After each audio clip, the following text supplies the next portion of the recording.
tey ci assemblée nationale député yi doon amal vote projet de loi bi dindi poste premier ministre fii ci Sénégal li ëpp ci député yi nag daa di teew ci assemblée nationale muy député yi féeteeg nguur gi waaye tamit di député yi féeteeg kujje gi débat yi nag tàngoon lool foofee ci assemblée nationale ndax waa député opposition bi ñoom jàpp nañu ne projet de loi bi nga xamante ne dafa bëgg a supprimer poste premier ministre ay mbiru politique rek a ko lal waaye ca wàll ga député majorité bi ñoom nee nañ dogu nañu ngir voter projet de loi bi mën a permettre kii di président Macky Sall mu daal di mën a dérouler mandat 5 ans bi comme ni mu ko bëggee. Abdoulaye Makhtar Diop du député de la majorité ne votu projet de loi bi mënul néewal doole benn yoon lii di assemblée nationale. man gisuma benn disposition ci loi bu bees bi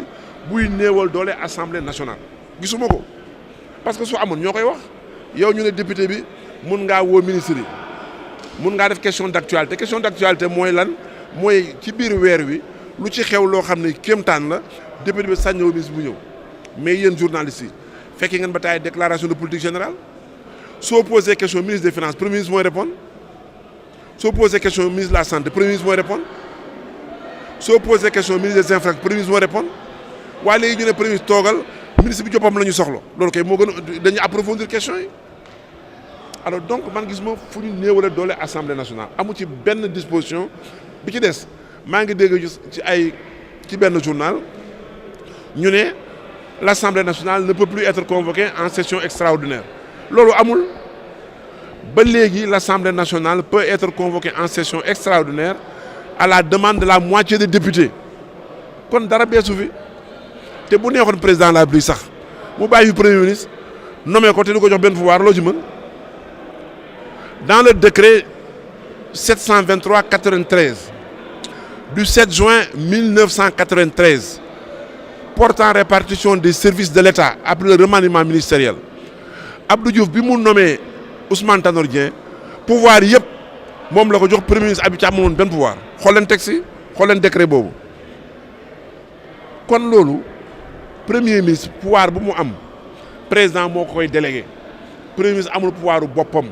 Déthié Fall bu réew mi ne président Macky Sall dafa bëgg a yokk ay pouvoiram bu ko jaaree ci suppression poste premier ministre. D'abord li ñuy njëkk ñaawlu mooy doxalin bi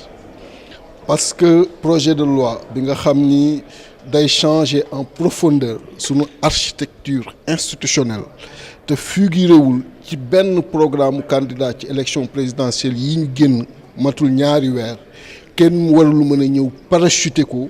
te. amul consensus wala nga dellu ci peuple bi présenter leen ko pour xam lan lañ ci xalaat mooy d'abord la première chose la deuxième chose lan la projet bi di wax boo ko tënkee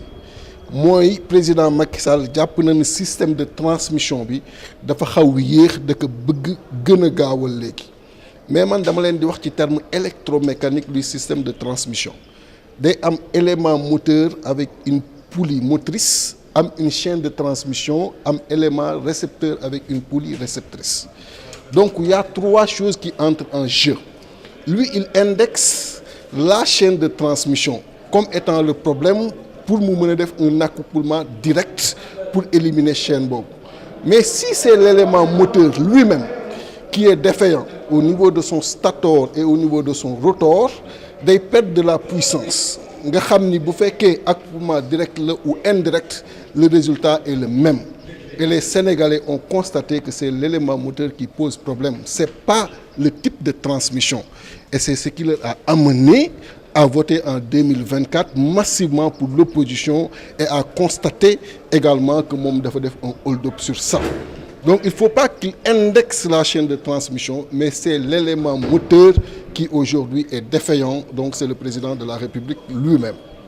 l'autre aspect bi nga xam ni war nañ ko mën noter ci lii nga xam ni bëgg na ko def mooy le piège qu'il y a derrière il sait qu'il est minoritaire parce qu'il a les vrais résultats et là il est en train de tirer les conséquences des vrais résultats de la présidentielle parce que ku am 58% ba pare di am doxalin yi da ngay xam ni loolu jaaduwul amul logique amul suite donc les vrais résultats la nekk di tirer conséquences yi donc il veut éviter en 2022 une cohabitation.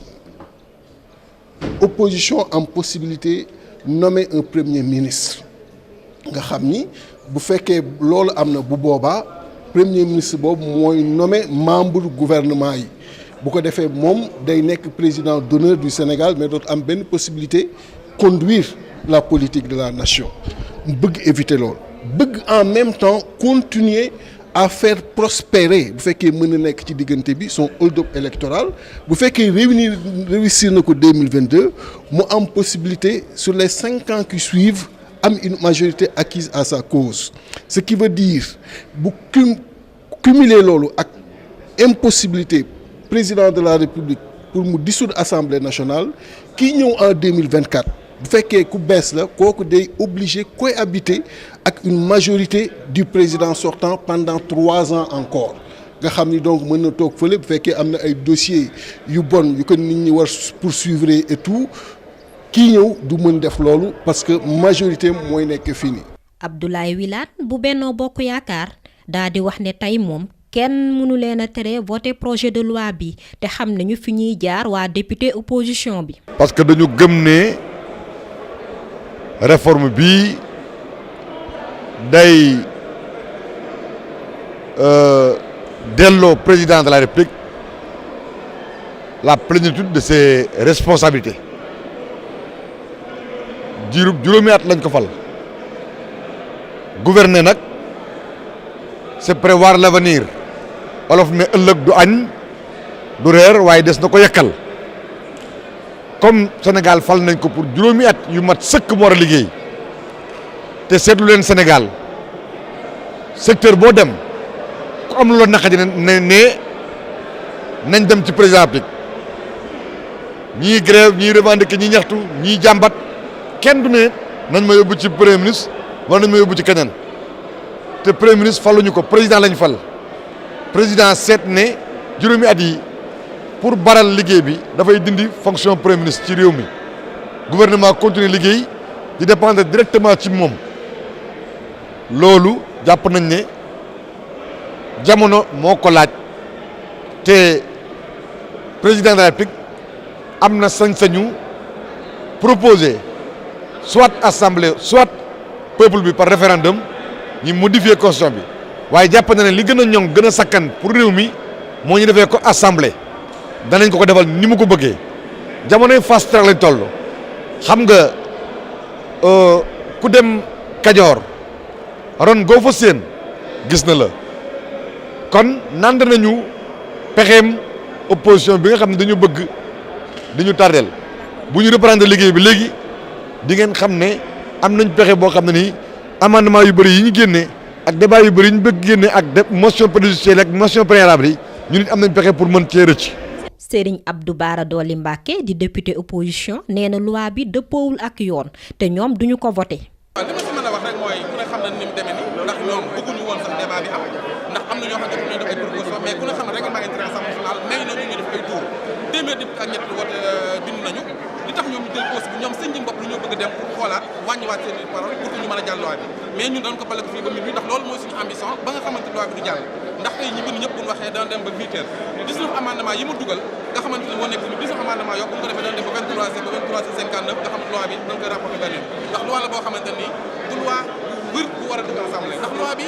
li mu porté dafa nekk lu garaaw loo xam ne ñu si biir loi bi ndax tey jii assemblée nationale buñ ko maanaam mënee bàyyi buñ ko tas mais mën nañ ko yokk te jàpp naa Macky Sall amul droit di yokk assemblée nationale di nga jëm élection 2024 te jàpp nañ tey bu loi bi jàllee bu nee ba 2022 opposition bi gañ assemblée du mën a am premier ministre loolu lépp ay politique yoo xamante ne ñu ngi si biir xam nañu ko wax nañ ko te mënu mën na ko aussi tamit député bi ñu fal la nga am suppléant kooku ñëw ñu nam ko ministre liggéeyul ba pare nga bëgg ñëwaat jëlaat poste bi encore député woon nan lay def ak même dem na ba si directeur mooy wane ñoom dañoo yàkkar bi ba indi ay amendement yoo xam article 63 bi ñoom indi nañ ko amendement pour wan na ne ñoom li nga xam moom la ñu tëgg di ko def nekk li nga xam moom méngoo ak li nga xam mooy waa constitution kon nag incha allah daan ko xeex doole bi jox Macky Sall mu nekk comme super présidentiel di def ak di dindi mu nekk maanaam koo xamante ni tey député mu topp maanaam ministère kooku même dana fexe incha allah nu mu ko dindee de loolu dañuy xeex jël nañ ko ñëpp ñu ngi waxtaani am kay incha allah bu ko si jeexal li ñu war rek mooy moom ku ne xam na ni fekk na Senghor fekk Abdou Diouf fekk Abdoulaye Wade fekk Macky Sall te fenn fu nekk dugal na loo xam ci nguur googu noonu kon moom bu toogee tey te moom mu doon yor xeeram pour assemblée nationale ba ñu ko laal constitution bi tey bu ñëwee pour maanaam bëgg ñu dëggal constitution bi jàpp naa loolu war Sénégal la war peuple bi la en tant que ba mu toll moom moo tax li nga xam moom la ma règlement bi wax article 111 bi bu koy def rappel au règlement li nga xamante ne moom la ma règlement bi dox article 114 bi moo di ko leeral ñu xamal ñun am nañu sañ-sañ bi nga xam ne loi moo ñu ko jox ne il faut ñu waxtaan incha allah ñun daal ñu ngi si nekk député peuple Macky Sall def ñu nekk askan wi daan nekk daan xeex jusqu'à bo incha allah. ci assemblée nationale nag ñu ngi wéyal débat yi te njortu nañu ne session bi dina yàgg lool ndax lu ëpp téeméeri député ñu ngi taxaw temm ngir wax seen xalaat ci mbir mi.